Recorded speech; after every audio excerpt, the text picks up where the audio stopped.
जय हिंद साथियों, मैं विकास एक बार फिर से आपके अपने YouTube चैनल विकास यादव यूपी पुलिस पे हार्दिक स्वागत करता हूं। मैं उम्मीद करता हूं आप सभी लोग ठीक होंगे, अच्छे होंगे और आपकी तैयारी भी प्रॉपर तरीके से चल रही होगी।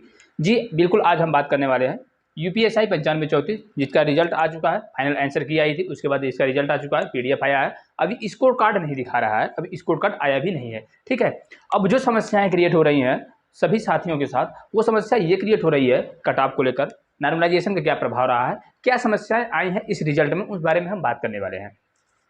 तो सबसे पहले अगर आप हमारे YouTube चैनल पर नए हैं तो जरूर सब्सक्राइब करें, अपने दोस्तों के साथ शेयर करें, ताकि इस तरीके के जितने भी लेटेस्ट अपडेट हों आपके थ्रू आपके दोस्तों तक भी पहुंचाई जा सके। और इस तरीके का जो रिजल्ट में समस्या क्रिएट हुई है उसका क्या रोल रहा है, क्या समस्याएं क्रिएट होने वाली थी, वो होना नहीं चाहिए था जिस तरीके से हुआ। ठीक है, जैसे जो नॉर्मलाइजेशन का प्रभाव रहा है, हम सबसे पहले बात करेंगे नॉर्मलाइजेशन का प्रभाव।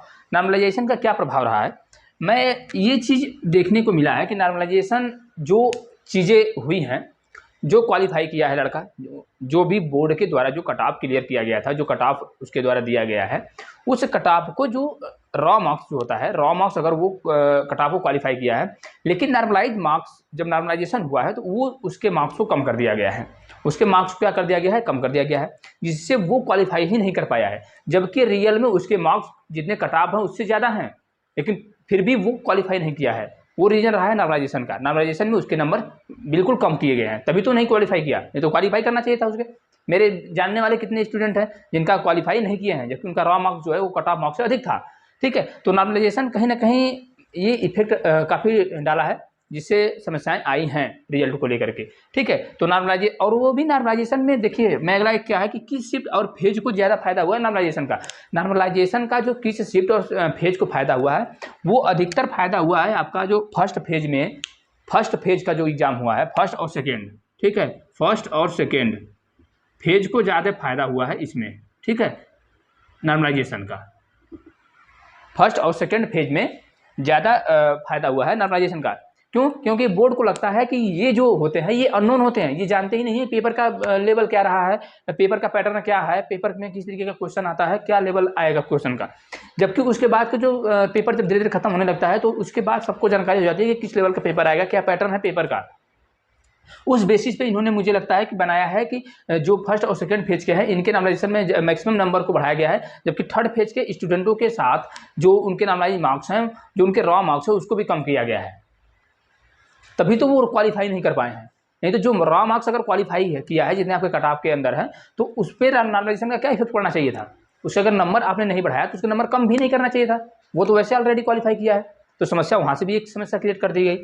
उसके बाद अब जो बच्चों के साथ समस्या हो रही है कि क्या सर सेकेंड लिस्ट आएगी, लड़कियों के लिए पर्टिकुलर है। देखिए मैं बता देता हूँ आपको कि 36,000 के आसपास क्वालिफाई किए हैं DBPST के लिए, और पोस्ट आपका है 9534। ठीक है, तो आप ये मानकर चलिए कि जो सेकेंड लिस्ट आने की संभावना बिल्कुल भी नहीं है। क्यों? क्योंकि रनिंग के लिए भी टाइम अभी 20 से 25 दिन का है, 20 से 25 दिन रनिंग के लिए टाइम है। और जो रनिंग नहीं स्टार्ट किया था वो भी अब रनिंग स्टार्ट कर दिया है, और जिसके मैक्सिमम नंबर थे पहले से उसको पता था कि मैं क्वालिफाई कर जाऊंगा, वो तो पहले से रनिंग कर रहा था। तो अब इसमें सेकेंड लिस्ट आने की कोई संभावना नहीं है। हाँ, इनके गर्ल्स के लिए, लड़कियों के लिए हो सकता है इनकी सेकेंड लिस्ट आए, क्योंकि ये मैक्सिमम रनिंग में छटती हैं, ये क्लियर नहीं कर पाती हैं रनिंग, क्योंकि ये रनिंग पहले से भी नहीं दौड़ती हैं।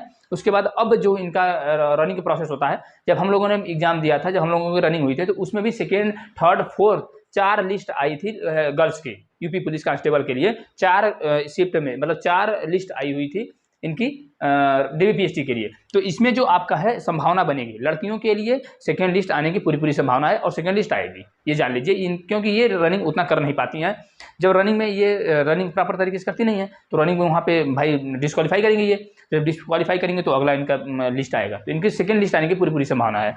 अब ये क्या है कि परेशान ना हो जिनका नहीं हुआ है, UPSI में नहीं जिनका हुआ है वो काफ़ी परेशान है, बोल रहे हैं ये ज़िंदगी का लास्ट पेपर था और इस तरीके से हुआ, नॉर्मलाइजेशन का प्रभाव रहा, हमारा एज खत्म हो गया है, अब हम क्या करेंगे। ठीक है, वो हतोत्साहित हो रहा है, हतोत्साहित बिल्कुल तरीके से हो जा रहे हैं इस एग्जाम को लेकर के।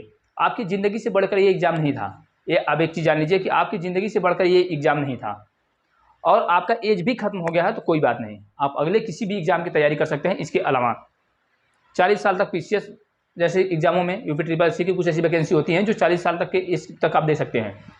और अगर नहीं भी देखना है तो आपकी ज़िंदगी इस एग्ज़ाम से बड़ी नहीं है।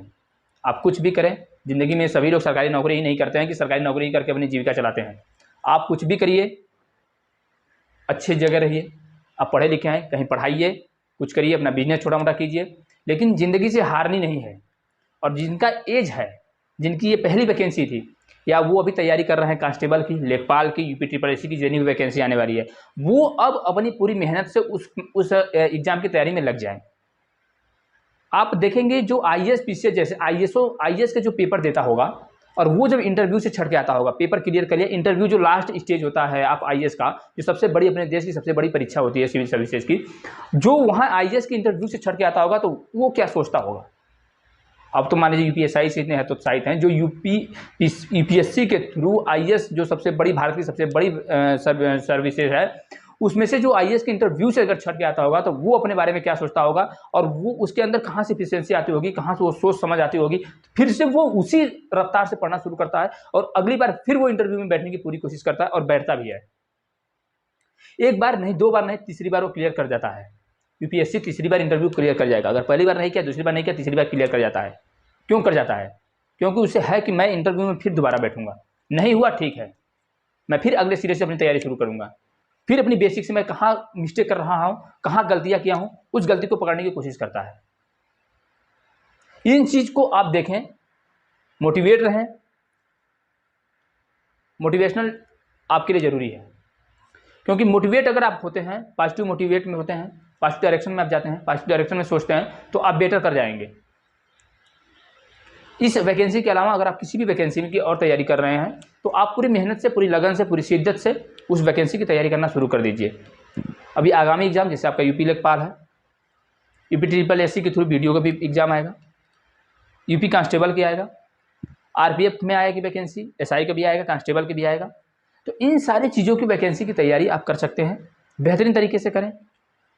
आप उस गलती को दोबारा न दोहराएं, ये आपके अंदर होनी चाहिए। सीखने की जो ललक है वो आपके अंदर होनी चाहिए कि आपने कहाँ गलती किया है, उस गलती को पकड़ने की पूरी कोशिश करें, आप उस गलती को सुधारें, तभी आप नेक्स्ट एग्जाम में भी बेहतर करेंगे। तो आपको हतोत्साहित होने की आवश्यकता नहीं है। ये आपका लास्ट एग्जाम नहीं था, और ये आपकी ज़िंदगी से बढ़कर भी नहीं है, ठीक है। तो ये बस आपके लिए थोड़ा सा मोटिवेट करना ज़रूरी था, मेरी पूरी कोशिश थी, और जहाँ तक मुझे लगा, मैं सोचा ये आपको ज़रूरी है, इस चीज़ को आपको प्रोवाइड की जाए, ताकि आप मोटिवेट रहें और अपनी तैयारी बिल्कुल प्रॉपर तरीके से करते रहें। कोई भी एक एग्ज़ाम नहीं क्लियर कर पाता है, तो हो सकता है वो उससे बड़ी एग्ज़ाम क्लियर कर जाए, लेकिन आपके अंदर लगन होनी चाहिए। आप अपना 100% ईमानदारी से अपना वर्क करते रहिए, जो होना होगा वो तो होगा, लेकिन आप अपने ईमानदारी के प्रति, अपने कर्तव्य के प्रति लगनशील रहें, तभी आप बेहतर कर पाएंगे। मुझे लगा ये जो चीज़ें हैं सारी आपको, मैं उम्मीद करता हूँ समझ में आई होंगी, और आप अब बेटर करने की भी कोशिश करेंगे, ठीक है। धन्यवाद।